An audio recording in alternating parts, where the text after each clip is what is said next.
I just don't understand why it has to go to this. And I said this on stream that we couldn't have one day without the drama, without the narratives, without the discord when it comes to Angel Reese and Caitlin Clark. And it's getting to a point where I'm going to have to mute them on social media platforms. I will still talk about the game, of course, for us on the on-court product. But it just seems like every time it's a situation between these two ladies, when it's on the court, people just go to the left. And we see that right now with Robert Griffin III. This is why we got to ban NFL players or football players talking about the game of basketball, because they have no idea what they're talking about, because we get stupid commentary like the one up here. Now, it's sad what Robert Griffin is doing, because all this doing is inciting more hate around a situation involving Angel Reese and a situation that was just simply a basketball play at the end of the day. For Robert Griffin to suggest that Angel Reese hates Caitlin Clark is irresponsible and is journalism malpractice. You don't have to like everybody you go up against. That's why we have rivalries.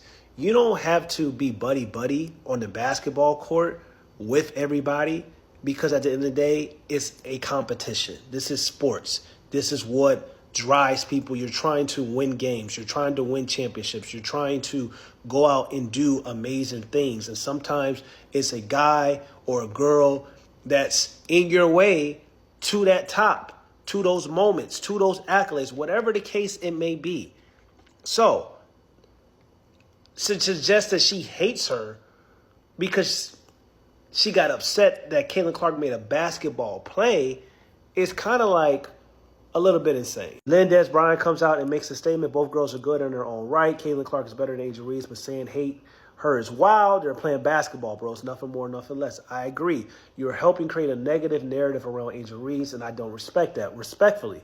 You know this is tied into race, and the way you're playing it is wow. We got to do better. Then this is Robert Griffin's response. Respectfully, Angel Reese says she's the villain, refused to answer questions about Caitlin Clark, has celebrated flagrant fouls on Caitlin Clark. I'm not helping create anything. Angel Reese is fed into this with her actions. She needs to do better.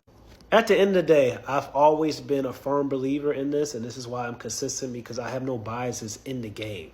If you're using things to make a race war between Angel Reese and Caitlin Clark, that's corny. You should be blocked. You shouldn't talk about hoops.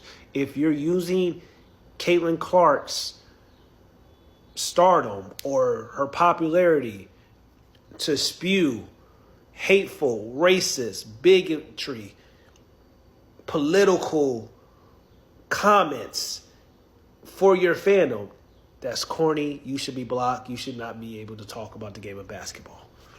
I've been consistent in my manner of both. So if you're going to say that Angel Reese said she was a villain, Angel Reese also talked about her respect for Caitlin Clark. She talked about when the first time they ever played on the same team at the All-Star game and how great it was and how fun it was, considering the fact that they always been competing against each other, dating all the way back from their AAU days to their college days. So, of course, people don't add in context to try to get whatever narrative that they're trying to create. So we're looking at this situation, Robert Griffin III, that he's using the context of Angel Reese says she's a villain. She's not speaking on Caitlin Clark. But you also look at context when she has spoken on Caitlin Clark. But that doesn't support the angle that he's trying to create. And at the end of the day, it's all corny. And that's why basketball is basketball. That's why we need to focus on the actual competition and the on-court product. But the problem is we don't have people that can focus on the on-court product, because basketball seems like the only sport in the world where it's so simple for casual fans to come on and gather opinions, but it's really the most simple sport, but it's also the most complex sport as well. But it's easy for these outsiders to come in and to spew commentary on a game that they know nothing about, because they don't have to actually talk about the on-court product. They can just talk about the drama. They can talk about the narratives. They can talk about everything that has nothing to do with the game itself.